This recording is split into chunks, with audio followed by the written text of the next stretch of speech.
Um bom dia na paz de nosso Senhor e Salvador Jesus Cristo. Estamos falando de fé, meus irmãos, aqui no nosso devocional durante alguns dias. E é claro que tem muito assunto, muita argumentação sobre a questão da fé, certo? Primeiro, nós vamos entender que a nossa fé é baseada na palavra de Deus. Hebreus 11, verso 3 fala assim: pela fé entendemos que os mundos, pela palavra de Deus, foram criados de maneira que aquilo que se vê não foi feito do que é aparente. Aquilo que se vê não foi feito de alguma coisa que já existia, mas foi feito por meio da palavra. Eu quero fazer a leitura hoje, para nós fazermos a nossa meditação, no Evangelho segundo João, no capítulo 1, do versículo 1 até o versículo 5, depois eu vou ler o versículo 9 e o versículo 10. Assim diz a palavra: no princípio era o verbo estava com Deus, e o verbo era Deus. Ele estava no princípio com Deus, e todas as coisas foram feitas por ele, e sem ele nada do que foi feito se fez. Nele estava a vida, e a vida era a luz dos homens. A luz resplandece nas trevas, e as trevas não a compreenderam. Versículo 9 e 10 fala assim: ali estava a luz verdadeira que alumia a todo homem que vem ao mundo. Estava no mundo, e o mundo foi feito por ele, e o mundo não o conheceu. Olha bem, nós queremos pegar por base essa palavra para analisar aqui e estimular a sua fé. Primeiro, se você não crê na palavra de Deus, se você não recebe as escrituras, a revelação das escrituras com a palavra de Deus, você não vai nem acreditar que Deus existe. A Bíblia diz que a primeira coisa que nós vamos fazer é crer que Deus existe, que Ele é recompensador ou galardoador daqueles que o buscam. Se você não consegue crer nas Escrituras, você vai anular a evidência mais forte que Deus existe, que é a sua palavra. A Bíblia diz que nós cremos que pela palavra todas as coisas foram criadas. Simplesmente ele disse e as coisas aconteceram. O texto aqui diz assim: no princípio era o verbo estava com Deus e o verbo era Deus. O que é verbo? Verbo é uma palavra que determina uma ação. Eu corro, eu faço, eu pego, eu ando. Todas essas palavras são verbos dentro da nossa língua. E o verbo ele define uma ação, uma atitude, alguma coisa que acontece, alguma coisa que nós fazemos. E nós precisamos entender que Jesus ele foi chamado aqui de o verbo. Se você ler, você vai entender que toda essa palavra se refere a Cristo. O mais interessante fala assim: ele estava com Deus e o verbo era Deus. Então vamos mudar a expressão verbo. Vamos falar assim: no princípio era a palavra. A palavra estava com Deus e a palavra era Deus. Essa palavra não é uma palavra meramente de conhecimento, certo? Essa palavra é uma palavra viva que está acontecendo e que aconteceu. Isaías 55, a palavra de Deus, através do profeta Isaías, fala assim: assim como cai a chuva e a neve do céu, assim será a minha palavra. Ela não voltará para mim vazia, ela só voltará depois que ela fazer aquilo para que ela foi enviada. Você pode simplesmente pegar essa expressão e acreditar que Isaías está falando das Escrituras, ou que Isaías está falando dos textos. Mas se você prestar bem atenção, essa palavra é uma palavra profética que se refere a Cristo. Olha, a minha palavra, o meu verbo, o verbo não volta para mim vazio. Jesus foi enviado a esse mundo. Ele tinha de cumprir a sua missão. Ele foi tentado a não cumprir a sua missão. Por várias vezes ele foi tentado a isso. Não é o meu assunto de agora. Mas você observa que Jesus só voltou para o céu depois que ele cumpriu a missão a qual Deus havia designado ele para vir.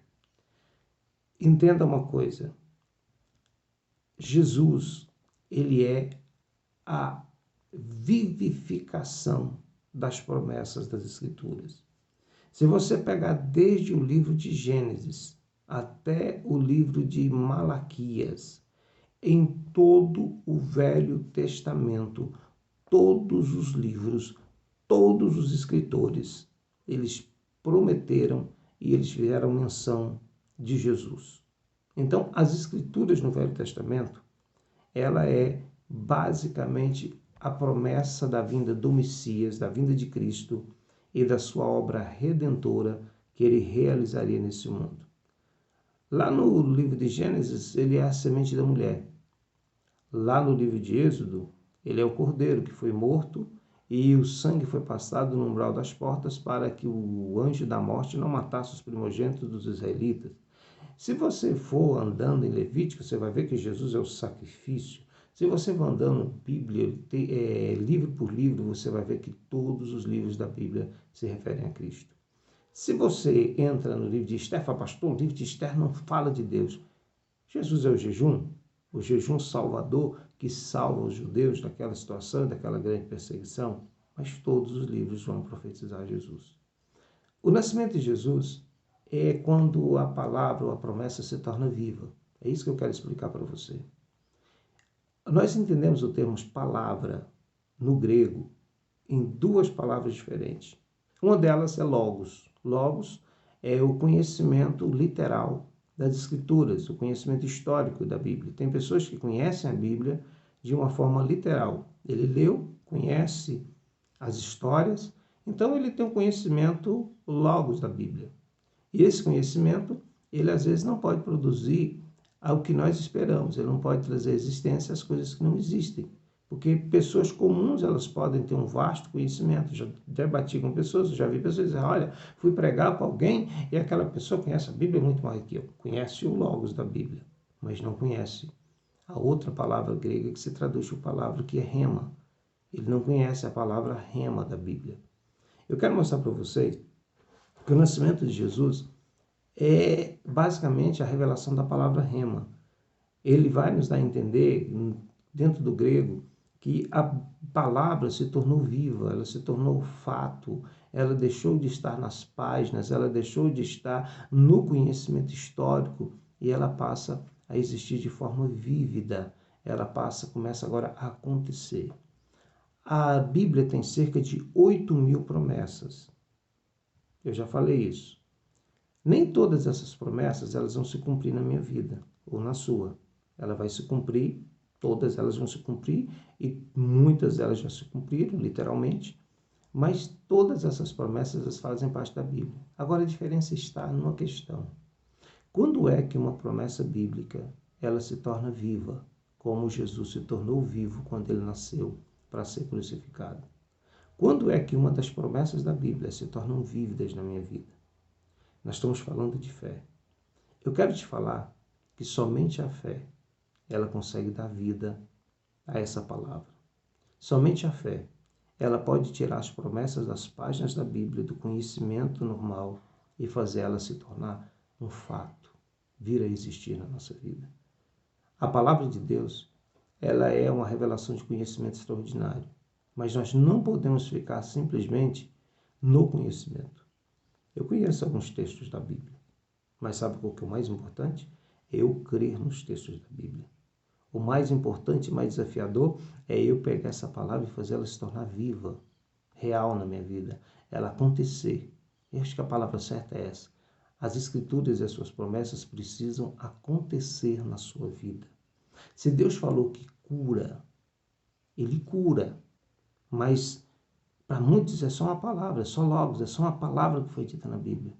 Para mim, para você que cremos, isso acontece. Eu fui curado de enfermidades, eu já vi pessoas sendo curadas de enfermidades em uns cultos, debaixo de oração, e pessoas sendo curadas de enfermidades como câncer e algumas enfermidades gravíssimas que médicos não podiam colocar a mão, eles foram curados. O que aconteceu naquele momento? A palavra, que é uma promessa, se tornou viva. Olha o que Paulo falou para o carcereiro: crê no Senhor Jesus e será salvo tu e a tua casa. A Bíblia não revela a salvação? Revela. Todas as pessoas são salvas? Não, porque nem todos conseguem crer na palavra. Mas quando a pessoa consegue crer na mensagem pregada, a palavra toma vida. E ela se tornando vida, ela vira um fato. Ela salta das páginas para a nossa vida. Ela salta dos textos para existir realmente no nosso viver. Meu irmão, quando você aceitou Jesus como Salvador, que você foi salvo, você sabe o que aconteceu naquele dia? O conhecimento se tornou vivo. O que era simplesmente uma palavra de orientação, era uma palavra literal, ela saiu da literatura e se tornou um fato na tua vida. Você agora é salvo. Por que você é salvo? Porque a promessa de salvação se tornou viva para você. Eu quero te falar que a cura também se torna viva para você. A proteção de Deus se torna viva para você. A mudança da tua família se torna viva para você. Se você conseguir pegar essa palavra e entendê-la com fé, acreditando que ela vai saltar das páginas para a realidade do que você vive. Então creia. Dedique a sua vida a crer e crescer na fé. Muito obrigado pela tua atenção e que essa palavra possa te ajudar nesse dia. Muito obrigado.